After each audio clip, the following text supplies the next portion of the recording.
Hi hello, तुमचं स्वागत आहे माझ्या चॅनलमध्ये. मी सीमा. तर आजच्या व्हिडिओला सुरुवात करूया. तर आता मी आणलेल्या होत्या बाजारातून भाज्या, तर आता मी ते फ्रीजमध्ये स्टोअर करत आहे. फ्रीजमध्ये स्टोअर केलेलं आहे. आणि हे कंटेनर बघताना तुम्ही मला हे खूपच आवडलेले आहेत, कारण की हे ना एवढे भाज्या ठेवायला चांगलं पडतं ना, की पटकन त्याच्यात आपण ठेवू शकतो. पटकन बॉक्स तो एक डब्बा उचलला की पटकन सगळ्या एकत्रच भाज्या निघतात. इकडे तिकडे असं पसारा वगैरे काही होत नाही, त्यामुळे ते एकदम युजेबल आहे.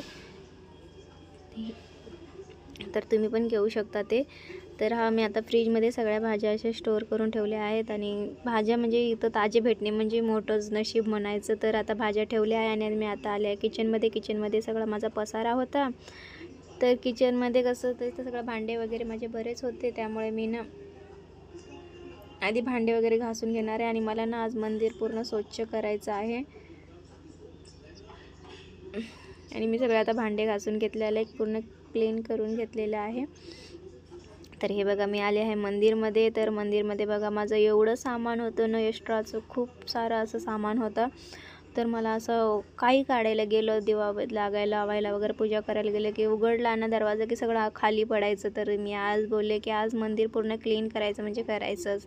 किती टाईम जाऊ, तर मला 1-1.5 तास गेलेला पूर्ण मंदिराचं क्लीन करायला. आणि ते सगळं सामान जे एक्स्ट्राचं होतं ना, ते मी काय केलं, एका बॉक्समध्ये भरून ठेवलं. जे मला वापरायचं होतं, रोज कामाला येतात तेवढ्या वस्तू मी मंदिरात ठेवल्या. आणि बाकीच्या काय केलं, एक बॉक्स घेतला आणि त्याच्यात एक्स्ट्राच्या वस्तू मी भरून ठेवले. त्याने काय झालं, काम एकदम सोपं होतं. नाही तर घाईमध्ये आपण काम करतो आणि ते सगळं ते खाली पडायचं. त्यामुळे म्हणजे पूजा करायला पण ते काही म्हणजे सगळं ते मूढ हे व्हायचं की काढलं की सगळं खालीच पडायचं. तर मी आज करेल ते आज नंतर करेल, त्याच्यात ते राहूनच गेलं होतं. तर आज बोलले की आज पूर्ण क्लीनच करून घेते. तर हे बघा किती सामान आहे ना, बरंच असं की एक्स्ट्राचं डबल काही पूजा असले की आपण पटकन काही ना काही घेऊन येतो. आणि हे वाण भेटलेलं आहे हळदी कुंकूला. दरवर्षी ते भेटतातच कुंकू ठेवायचं, हळदी कुंकू ठेवायचं. ते वाण भेटलेला होता, तर ते बरेच असे साठलेले होते. तर ते आपण दिलेल्या गोष्टी पण कुणाला नाही देऊ शकत ना, त्यामुळे मी ते तसेच ठेवते. मला भेटलेल्या वस्तू मी कुणाला परत देत नाही, तसेच ठेवते. जसं मला लागेल तसं यूज करते. तर हे पाट वगैरे छोटे ते बरेच होते. कापूरचा डब्बा आहे, डबल असे होते. तर ते मला जेवढे लागणार होते तेवढे ठेवल्या खाली. आणि बाकीच्या मी काय केलं, सगळं त्या बॉक्समध्ये भरलं आणि ते वरती मंदिराच्या वरती ठेवून दिलं. तर हे बघा, मी बॉक्समध्ये सगळं एक्स्ट्राचं सामान ते भरून ठेवलं आहे. आणि आता मी काय करणार आहे, खाली पण बघा किती कचरा झालेला आहे. तरी आता मी सगळं असं क्लीन करून घेणार आहे. आणि हे बघा, खुर्ची घेतली आहे. आता मी ना ते सगळं सामान आता मंदिराच्या वरती ठेवून देणार आहे.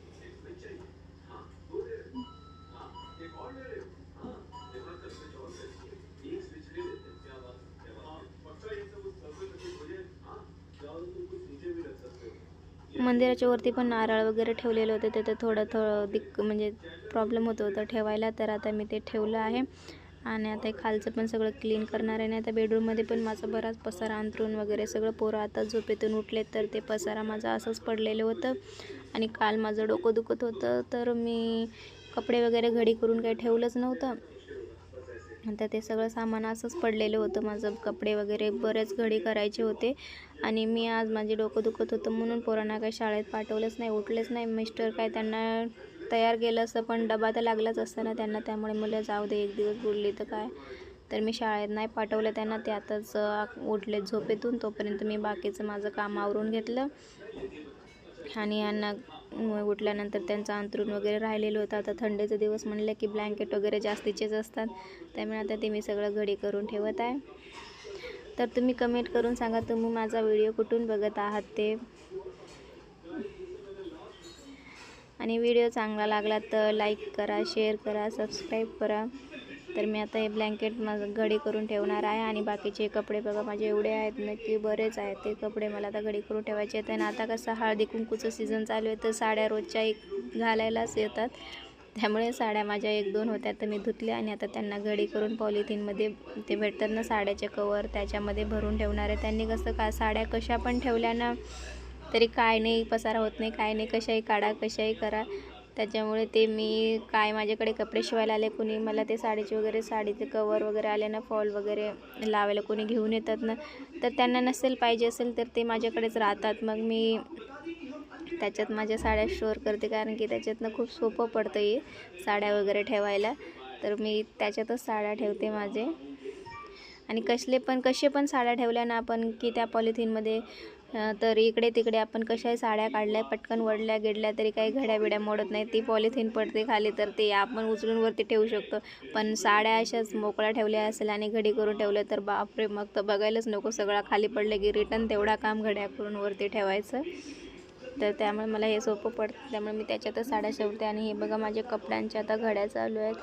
घड्या करून ठेवायला आणि ठेवेपर्यंत खाली पडत आहे. एवढं म्हणजे माझं डोकं त्या दिवशी दुखत होतं ना, खूपच दुखत होता.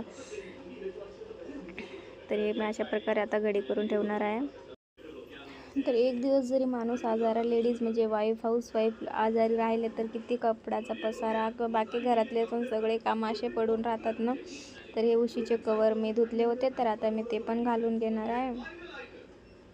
तर हे उशीचे कवर मी घालून घेणार आहे. आणि आता कसं बेडवर पण पोराने सगळं कचरा वगैरे ठेवलेला आहे, तर ते पण मी साफ करून घेणार आहे. कसं ते अभ्यासाला ते कसे बेडवरच बसतात ना, मग ते सगळं काय असतं ना, ते पेन्सिल वगैरे सोलतात ते सगळं त्याचे ते छोटे छोटे कण वगैरे खाली पडलेले असतात, मग ते कसं टोचतं ना, त्यामुळे मी ते बेडवरचं पण सगळं तर हाताने कचरा साफ करून घेणार आहे ना. आता हे उशीचे कवर पण मी घालून घेते.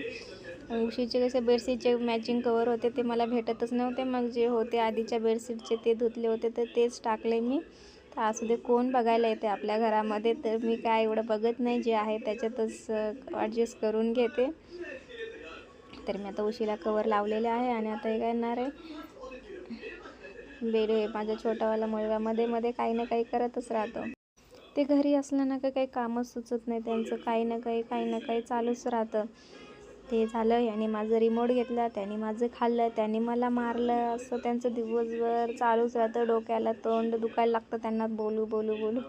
तर आता मी बेडशीट आवरले. आणि आज मला काय न की काही घरात जास्त काम असले की मग मशीनचं पण काम राहत वाटतं जास्त. तर मला ना आता साडीला पण फॉल लावायचे, 4-5 साड्या आहेत ना, त्यांना पण फॉल लावायचे आहेत. तर आता मी फॉल आणलेले होते, आता ते मग धुवून सुकवणार आहे. आणि बाकीचं मशीनवर बरंच म्हणजे एक ब्लाऊज शिवून ठेवला होता, त्या आलेल्या घ्यायला, तर त्यांना काय मी एक बटनच लावला नव्हता. पाठीमागे एक बोटनेक बनवलेलं आहे, त्याचं एक बटन लावला नव्हता मी. तर त्यांना बोलले मी बटन लावून ठेवते, मग नंतर तुम्हाला फोन करते, मग तुम्ही या. तर मी त्यांना असं सांगितल्यावर त्या गेल्या, बोलल्यावर चालेल मी नंतर येते. तर मला आता त्याला पण एक बटन लावायचं आहे. आणि मशीनवर मी रात्रीच ब्लाऊज शिवला ना, तर त्याचा पसारा वगैरे असंच पडला होता, तर ते आता मला ते पण असं स्वच्छ करून ठेवायचं. आणि पण नंतर फॉल धुवून ना ते सुकवायचे आणि नंतर प्रेस करायचं, मग साड्यांना सगळं लावायचे आहेत. आणि माझे जे फॉल लावतात ते थोडं त्यांचं काम आहे, तर त्या बोले मी आज काही लावून देणार नाही, तर मला ते आता साड्या होईल तेवढ्या मी लावेल, हातशिलाई घालेल त्यांना. आणि बाकीचं मग त्यांना देईल, त्यांना जेव्हा टाईम भेटेल तेव्हा फोन करेन, विचारेल की तुम्हाला टाईम असेल तर मला लावून द्या म्हणून. तर आता हे आले, माझं काहीतरी देते मला माझा मोठावाला रिषभ. तर त्यांचं पण काही ना काही, आता शाळेत नाही गेलं तर त्यांचं काय घरात काही ना काही चालूच राहतं, इकडे तिकडे पसारा सगळा. तर इथं मशीनवरचं मी सगळं आवरून घेणार आहे. मशीनवर खूपच असा पसारा. आणि